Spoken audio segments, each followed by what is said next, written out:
É inédito e é imperdível que pela primeira vez a Meta, que é a empresa dona do Facebook, do WhatsApp, do Instagram, peitou o ministro Alexandre de Moraes, endureceu o discurso contra ele e questionou a legalidade das decisões do ministro. Você não pode perder isso. Gente, alguns dias atrás apenas eu questionei aqui no canal em um vídeo se o Moraes estava louco, porque ele fez uma nova provocação pro Donald Trump, pro Elon Musk, ao exigir dados cadastrais do Alan dos Santos, tanto exigindo isso da Meta quanto do X. Eu vou deixar para você aqui no final na tela e também o link na descrição para você assistir depois e entender toda essa história. E eu questionei lá, agora que o Trump processou o Moraes por ele querer impor suas decisões contra os cidadãos e empresas americanas, e agora que o Musk está oficialmente no governo americano, será que o X cumpriria essa decisão? E será que a Meta cumpriria essa decisão? Agora que o Mark Zuckerberg, que é dono da empresa, ele se colocou do lado do Trump na luta contra a censura global? E a resposta já chegou, pelo menos em relação à Meta. E ela traz fatos inéditos e confirma várias coisas que eu já disse aqui no canal. Confere aí comigo, ó. Meta recorre de ordem de Moraes sobre Alan dos Santos, mas diz que cumprirá a decisão. Como assim? Vamos entender essa história. A Meta apresentou recurso contra a decisão do ministro do STF, Moraes, em que ele ordenou o fornecimento de dados relativos ao perfil do influenciador bolsonarista Alan dos Santos no Instagram. Ao mesmo tempo em que questiona os fundamentos da decisão, a empresa afirma que cumprirá a ordem. Ah, Deltan, mas ela vai cumprir a ordem, então não é nada demais. Não, gente, fica aqui que você vai entender e vai ficar cada vez melhor. Olha o que a empresa fez. Diz que vai cumprir a ordem, mas já entrou com recurso e no recurso ela detonou Moraes.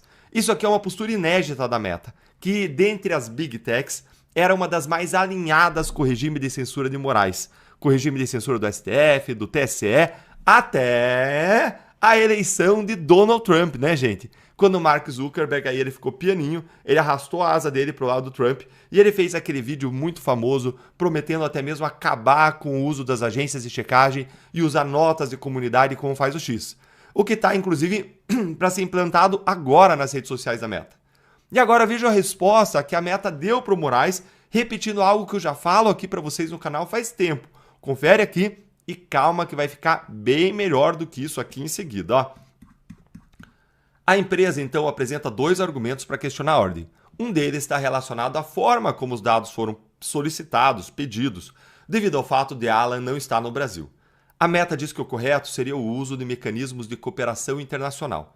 Gente, exatamente, o Moraes ele teria que mandar uma carta rogatória para os Estados Unidos ou um pedido ativo de cooperação internacional que passa pelo Ministério da Justiça, que só seria cumprido depois que o Departamento de Justiça americano analisasse o pedido, confirmasse que ele cumpre todas as regras e aí sim entregaria para o Moraes os dados cadastrais do Alan dos Santos que ele está exigindo.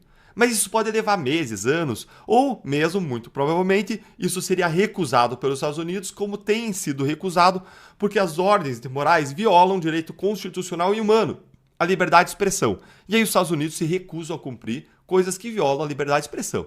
Básico, né, gente?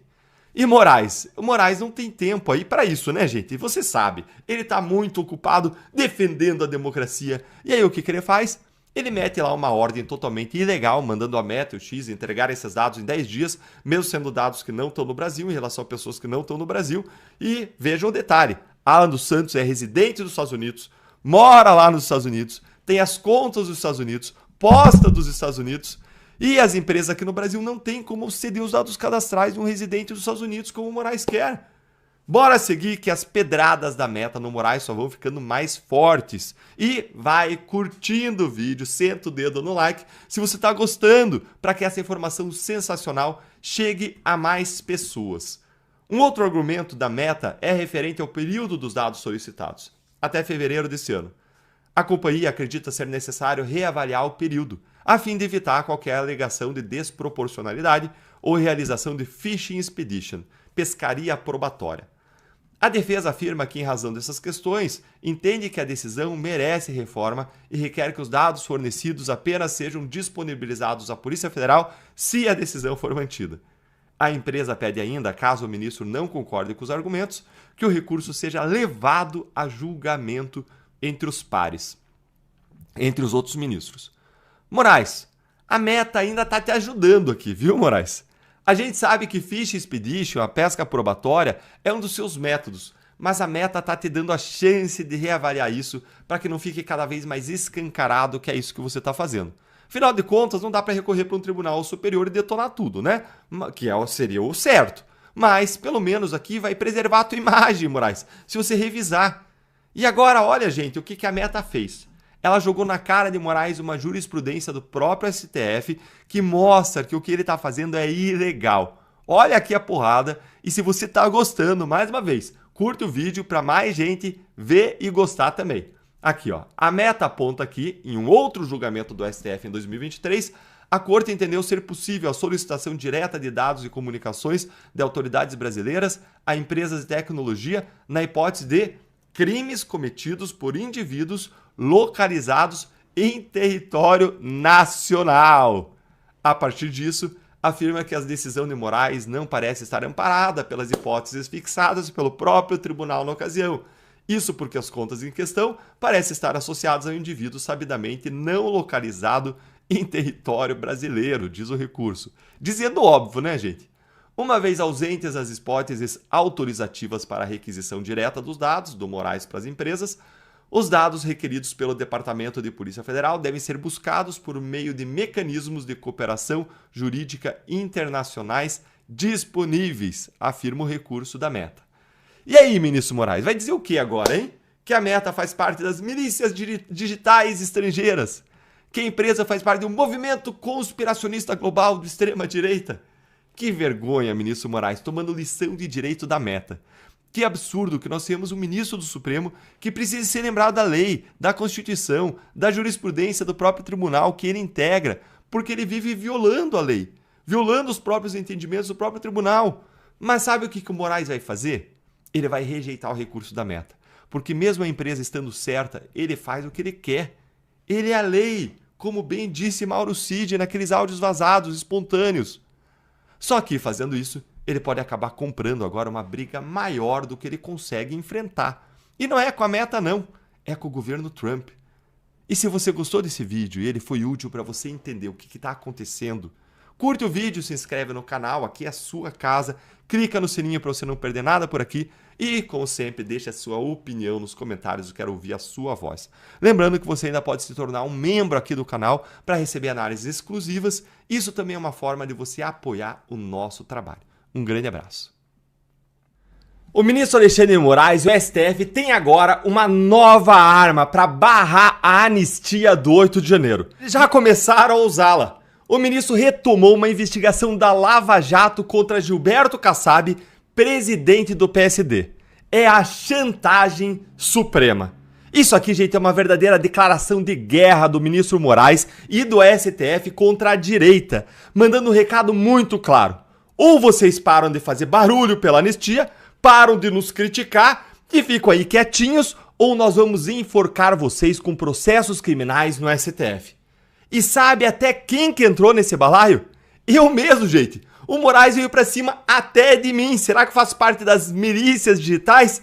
Fica aqui comigo que eu vou te explicar essa jogada de xadrez do STF contra mim, contra o Kassab e contra vários outros nomes da direita. Vamos começar aqui por esta notícia aqui. Presta atenção aí, ó. Por ordem de Moraes, ação de Dino contra Deltan Dallagnol voltará ao STF. Olha o que diz a matéria. Alexandre de Moraes mandou retornar ao STF uma ação movida por Flávio Dino, ainda enquanto ministro da Justiça do governo Lula, contra o ex-deputado Deltan Dallagnol. Na queixa-crime apresentada em abril de 2023, Dino acusou o então deputado Dallagnol dos crimes de calúnia, difamação e racismo, por ter dito em entrevistas que o então ministro da Justiça havia feito acordos com o crime organizado que lhe permitiram visitar o Complexo da Maré no Rio de Janeiro. Olha, isso aqui é mentira. Eu nunca disse isso sobre Dino. O que eu falei foi que a ida de um ministro da Justiça à Maré, nas condições em que o Dino foi, seria impossível sem um acordo com o crime organizado.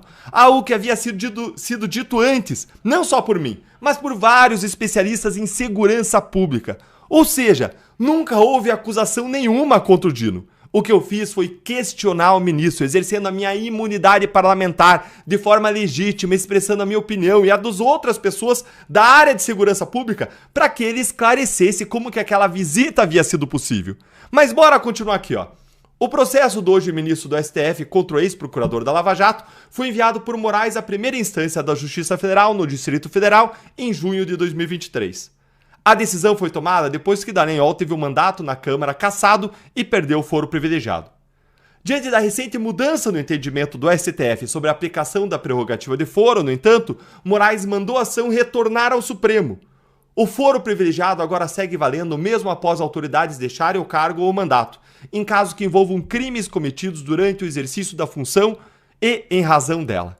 Gente, isso aqui já está desenhada aí a nova estratégia de Moraes e do STF. Você consegue perceber? Vocês lembram do julgamento recente em que o Supremo alterou de novo as regras a respeito da competência da Corte em relação a quem tem foro privilegiado? O STF mudou seu entendimento para dizer que agora o tribunal tem competência sobre todo mundo que já teve foro privilegiado, ou seja, mesmo depois que a autoridade tenha saído do cargo, o Supremo continua sendo competente para julgar a pessoa. O que é um absurdo, é um disparate, é um descalabro, porque esse é um entendimento absolutamente casuísta, de conveniência que o Supremo tomou agora para poder pegar Bolsonaro, nesse caso o golpe, porque o STF sequer tinha competência para julgar o caso Bolsonaro. Mas não foi só isso não. A jogada do Supremo foi muito maior.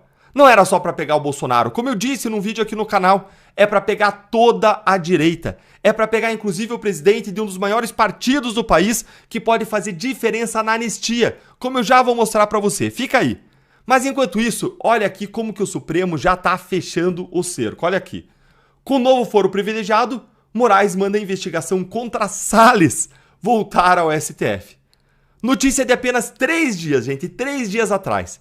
Primeiro o Moraes puxou de novo uma investigação contra o Salles, depois puxou de novo a notícia do crime do Flávio Dino contra mim, e agora ele fez isso aqui que eu vou mostrar para você. Olha o tamanho da pressão que eles estão fazendo para impedir a anistia. Olha aí, ó. A nova arma de Moraes para pressionar Kassab contra a anistia do 8/1. Surreal. Relator do inquérito do golpe no STF, o ministro Alexandre de Moraes, tem em mãos nova arma para pressionar o presidente do PSD, Gilberto Kassab, a não apoiar o projeto de anistia aos condenados do 8 de janeiro. No dia 19 de março, Moraes ordenou que uma investigação contra Kassab por corrupção passiva, Caixa 2, lavagem de dinheiro, oriunda da Lava Jato, gente, eles engavetaram a Lava Jato, livraram todo mundo, mas agora estão resgatando aqui, ó, e determinou que essa investigação contra o Kassab da Lava Jato retornasse ao STF, a fim de ser relatada novamente pelo ministro. Mesma coisa que Moraes fez comigo, mesma coisa que Moraes fez com o Salles, agora ele faz com o Kassab. Vocês estão entendendo o modus operandi do Supremo? Vocês estão entendendo a grande jogada que eles estão fazendo? Com essa nova decisão sobre foro privilegiado, o Supremo criou uma concentração de poder nunca antes vista nas mãos dos 11 ministros. Tudo para controlar todos os parlamentares do Congresso, todo mundo que já passou por lá, ou seja, toda a classe política que tem uma influência de maior escala nos rumos do país. Mas principalmente eles estão concentrando na direita. O Supremo quer colocar todos nós de joelhos e fazer cada um de nós se submeter a eles. Ou vai, ou desce, ou obedece, ou é cana, cadeia pra vocês. E depois da denúncia por uma piadinha de festa junina contra Sérgio Moro, quem duvida do que eles podem fazer lá em cima? E eles vão fazer isso em cada parlamentar, com cada parlamentar da direita que saia da linha que eles traçarem. Gente, isso aqui é monumental, isso aqui é absurdo demais, isso aqui é surreal, mas tem solução. Fica aí comigo que eu já vou te contar qual que é. Vamos continuar a leitura aqui, ó. O inquérito tinha sido enviado pelo próprio Moraes à Justiça Eleitoral de São Paulo em 2019. Em 2021, a denúncia do Ministério Público contra Kassab foi aceita pela Justiça, o que tornou o presidente do PSD réu no caso. Nos bastidores, fontes do Judiciário viram o novo despacho de Moraes como uma forma de pressionar Kassab e o partido comandado por ele a não apoiar o projeto da anistia, conforme lideranças do PSD têm sinalizado. A dúvida agora é, Kassab vai tomar pressão ou vai botar pressão? Porque vejam bem, Kassab não é uma donzela indefesa, em perigo, não. Ele é um dos maiores estrategistas políticos do país, presidente de um dos maiores partidos, o PSD, que sozinho tem 15 senadores, 15 senadores. Mais os 30 e pouco da direita fazem um estrago no Senado se o Kassab der o sinal verde para eles fazerem pressão pelo impeachment de Moraes. E aí, Kassab, você vai aceitar essa chantagem suprema? esse uso manipulativo de processos criminais contra eu, você, tantos outros que o STF quer controlar? Eu não vou aceitar. Eu nunca me dobrei ao abuso nenhum dos donos do poder e não vai ser agora que eu vou me dobrar. A minha fé está em Deus. Ele me fortalece, Ele me ilumina na jornada que eu decidi seguir, que foi de buscar uma transformação do Brasil em prol de um caminho mais justo, mais certo, de prosperidade, de desenvolvimento, um caminho de honestidade, de correção, de contenção dos abusos daqueles que estão acima da lei e se colocam acima da lei para mandar no país. Eu não vou desistir, eu não temo a justiça injusta dos homens. Eu temo sim a justiça de Deus. E essa não falha nunca. Mas eu olho esse jogo sujo do STF de Moraes e eu olho para isso e eu digo, tem solução. Sabe qual que é? É o fim do foro privilegiado. É uma bandeira que eu defendo há anos. Eu sempre defendi o fim do foro privilegiado porque ele sempre foi uma maneira de impedir a punição dos políticos corruptos poderosos. O foro privilegiado sempre foi usado como uma maneira de se alcançar a impunidade, já que os casos do STF raramente andam. E os ministros raramente punem alguém, com exceção, é claro, se o seu nome for Bolsonaro ou se você for um político da direita que critica os abusos do STF. Aí os processos contra você, voam mais rápido do que uma águia, mais rápido do que uma bala de canhão. Se o Congresso se unir para acabar de vez com o foro privilegiado, esse instrumento de chantagem, de pressão, de manipulação que o STF encontrou vai cair por terra em instantes. E já passou a matéria no Senado, tá lá na Câmara, dormindo em berço esplêndido. A questão agora é, os políticos em Brasília vão querer viver para sempre com a corda de Moraes nos seus pescoços ou vão preferir ser julgados em primeira instância como qualquer cidadão comum, com direito a todos os recursos que isso traz e com uma efetividade da justiça mais correta aí, né? Que coloca bandido na cadeia a partir, pelo menos, da segunda instância, se a gente conseguir também mudar essa realidade, que é outro absurdo, que a gente não tem prisão em segunda instância. Mas, hoje, pelo menos, se você levar os casos para a primeira instância, você tira essa arma que o STF tem para controlar não só o Congresso, mas controlar indiretamente o que acontece no país. Você traz uma justiça maior, especialmente para aquelas pessoas que lutam contra os abusos e que não têm medo dos donos do poder e que podem ser retalhadas, como a gente vê acontecer no Supremo Tribunal Federal, hoje numa imensa perseguição contra a direita. E é o que a gente está ainda para ver. O que vai acontecer? Os políticos vão deixar essa espada sobre a cabeça deles para sempre ou vão agir e conquistar a independência do Congresso Nacional? E agora eu quero ouvir a sua opinião. O que você achou desse jogo sujo de Moraes e do Supremo contra a anistia? Conta pra mim aí nos comentários, curte o vídeo, se inscreve aqui no canal, clica no sininho pra você não perder nada por aqui, deixa a sua opinião nos comentários. Lembrando que você ainda pode se tornar um membro aqui do canal para você receber análises exclusivas e isso também é uma forma de você apoiar o nosso trabalho. Um grande abraço.